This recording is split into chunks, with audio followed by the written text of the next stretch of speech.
I'm Ken Harbaugh with the MeidasTouch Network. For decades, too many of us have neglected and overlooked the concerted efforts by extremist forces in our country to target, recruit, and radicalize young white men. And not just online, not just in fringe groups, but in churches, in pews, under crosses.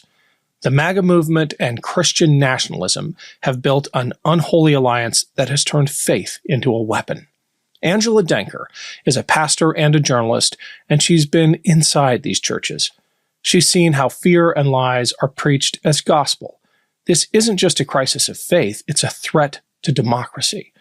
So if you care about the soul of this country, you need to hear what she has to say. Let's get into it. Welcome to the Ken Harbaugh Show. My guest today is Angela Denker, a journalist, author, and an evangelical pastor. Her latest book, Disciples of White Jesus, takes a hard look at how white Christian nationalism is radicalizing a generation of young men. Angela, it's great to have you back. Yeah, thanks for having me back. The assertion you tee off with is a gut punch, and it's at the top of the Amazon blurb. It says, white boys and men are dangerous. White boys and men are struggling. Let's start right there. Can you help unpack that? Yeah, and I always tell everyone, we've got to have the hard-hitting stuff for the blurb, but let's nuance it a bit, of course. So my perspective whenever I write or whenever I do research is kind of from three main perspectives. And you mentioned in my bio, the pastoral perspective, the researcher journalist perspective, and also the parent perspective, which really comes through in this book, because I'm a mom of two boys. And so sometimes when I read that blurb, I think, oh, I don't want to think about my sons as dangerous, and I don't want to think about them as struggling. But at the same time, I hear so many stories from fellow parents, from teachers, from faith leaders, from coaches about that there is something happening specifically to white men and boys right now. And I think part of the reason that I wanted to write the book is that we've got a vacuum where people are not really talking about the central issues of what's happening here. We've got sort of a right-wing perspective that, white men and boys have been victimized. And we have sort of a left-wing perspective of they've been demonized. I don't really want to do either of those two things in this book, but I do want to address all of the stories and people that we know about what is happening. And the two statistics that really back up those two statements, one of them is that white men and boys are more likely than any other demographic group to be mass shooters. And the second one is white men are more likely than any other demographic group to die by suicide. So I really wanted to get at this. This is an external problem, but also an internal one. How significant is the online world in driving this phenomenon? Can you talk about some of the rabbit holes that, frankly, people of my generation are almost completely blind to? It is an entire world that we never see. Yeah, until we see it on our kids' YouTubes, right? And we see, I remember even just a few years ago during COVID, my older son, he and his I heard them mentioning the name Andrew Tate and sort of, laughing about it and that he's so ridiculous. But the reality is that even if kids are thinking, oh, these manosphere guys are kind of ridiculous, it's coming across their feeds. It's coming across specifically YouTube is the biggest sort of generative source that's happening for young men and boys. And as it's coming across that all powerful algorithm, even if they're watching it as a joke, it's continuing to serve them this kind of content. And then that's where we have this vacuum that I was just talking about, where we don't have a lot of content that is offering up something different when it comes to masculinity, when it comes to positive messaging for white men and boys. So that's the central piece of it. But I also think we have to be aware when we're talking about online messaging and media, which is something I'm really passionate about as a trained journalist. it's driven by profit and really by grift. Ultimately, we have to see a lot of the disciples of white Jesus messengers that I talk about in my book. They're motivated by ideology, but the guys on the top who are really creating a lot of this messaging, they're motivated by money. So it's really important to follow the money and the way that the money flows through these digital platforms.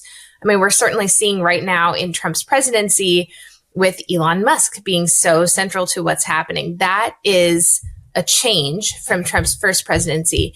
And it shows the ways in which sort of these software bros, engineers who hold an immense amount of power in our media ecosystem have now become wrapped into the politics of it all as well. Hey, it's Ken Harbaugh. Check out the new trailer for Valor Media Network. Together, we can take on Joe Rogan and his Manosphere bros and win. Click the link below to subscribe to Valor Media Network and share it with a friend. Thanks, Midas Mighty. We got this. There's not enough men like me who do whatever they want. Are you sick of it yet? Those people need to be, when we take power, they need to be given the death penalty. The anger. I live like a capitalist every single day, Shank. I live as a capitalist. The hate. And we have a system of checks and balances. That's a good one. That's really funny. We do? The idea that to be a man, you have to be a bully. Fuck you! We should be better than this. Females don't have independent thought. They don't come up with anything. Our kids deserve better than this. It's like women want equal rights when it's convenient, but then they still want the door open for them. So help us change it. Subscribe to Valor Media Network, where you can find shows on sports, men's health, and patriotism without the resentment and division. True strength is about discipline, resilience, and service. If you've wondered where all the positive role models are, especially for young men, check out Navy SEAL Dan Barkov and Commander Bobby Jones as they share stories of service and sacrifice. Being good at being a man is about what you do for others and not what you do for yourself.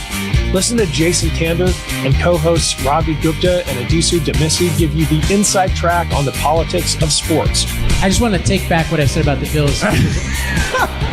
No, because in all honesty, your team seems to have gotten the vaccination thing right. Okay. My team seems to be struggling with it. These shows and many more from Valor Media Network prove that you don't have to be an asshole to connect with young men today. Subscribe to Valor Media Network today. We did a show on how some of those Doge staffers are actually part of this radicalized world. There's some incredible deep research going into their backgrounds. And I'd love your perspective on how the algorithm itself is a radicalizing force. You touched on it. I mean, you mentioned your son. I wouldn't have brought him up, but you said that he'll watch the Andrew Tate stuff as a joke. But what that does is it checks a box for the algorithm and it begins to feed you other stuff like that. And it becomes, I guess, a recruitment funnel. Exactly. And that is a story I did hear again and again when I was talking to young men and boys. And what I found was, and when I was speaking as well to parents and to teachers and faith leaders, what I found is that, for boys who are kind of at a good place in their identity, maybe they're passionate about academics or music or sports, and they have a close, tight-knit family, and they're feeling good about their relationships and friendships, they can kind of filter out a lot of that stuff. And even if it's coming up across their screen, it's being weighed out by their real-time life relationships. What the problem comes in, and I heard this again and again and again, we used to talk about this with video games with boys, and you see it in like incel communities that are also a hotbed of this kind of thing. It's those boys that are kind of disconnected, that they have sort of an identity vacuum. Maybe they go through a breakup, maybe their parents get divorced, all sorts of things that happen sometimes in the course of life, but for whatever reason, they don't have those strong relationships. I mean, as a pastor, I look to the breakdown of the local church as a place where some teenagers and young people used to find support and community. And so those videos that they used to watch as a joke with their friends, now they're seeing them alone in their room when they're sad.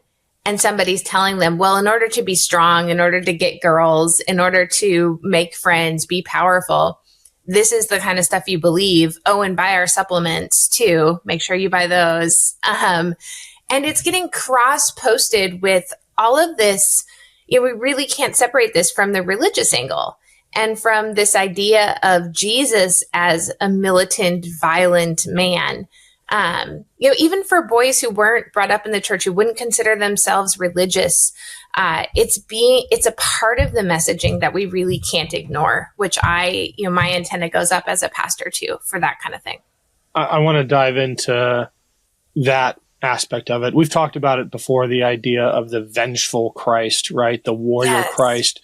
If you want to nightmares, just Google warrior Jesus and you won't fall asleep for weeks. But I want to talk about the messaging that young boys are receiving, because it becomes a vicious cycle. When they're told that to be masculine, you have to be a bully, you have to be dominant. And when it turns out that, that the girls in their lives don't like that, well, they double down. They become even less likable. And it just is an awful feedback loop. And I understand why so many young men who buy into this spiral downwards. Yeah. And again, it's coming into a vacuum where we haven't done a lot of good work, maybe in progressive spaces, in Christian spaces that are not Christian nationalistic. We haven't done a lot of good work around defining masculinity, or around really talking about what masculinity is, other than just sort of it's bad. And so that's why there's been such fertile ground for this kind of stuff to grow. And I want to reiterate too that this is not something that is just happening in what people would consider traditionally Republican spaces or conservative spaces. This is something that is happening in progressive neighborhoods, sometimes as boys trying to be different than the messaging that they're hearing in their schools or their families. And you just see it over and over again. We're starting to see it even in pop culture and TV shows and movies, that young teenager from the progressive family who all of a sudden gets into being a Nazi. I mean, I think that is something that to pay attention to, and it tends to be undercovered because nobody likes to sort of talk about the problems in their own backyards. That was part 1 of my interview with Angela Denker. Stay tuned for part 2 out tomorrow. And if you want to do something about the radicalization of young men in America, you can. Click the link below to subscribe to Valor Media Network, where we are taking on Joe Rogan and Andrew Tate and the toxic influencers of the manosphere. Thanks for the help. Can't get enough Meidas? Check out the Meidas Plus Substack for ad-free articles, reports, podcasts, daily recaps from Ron Filipkowski, and more. Sign up for free now at MeidasPlus.com.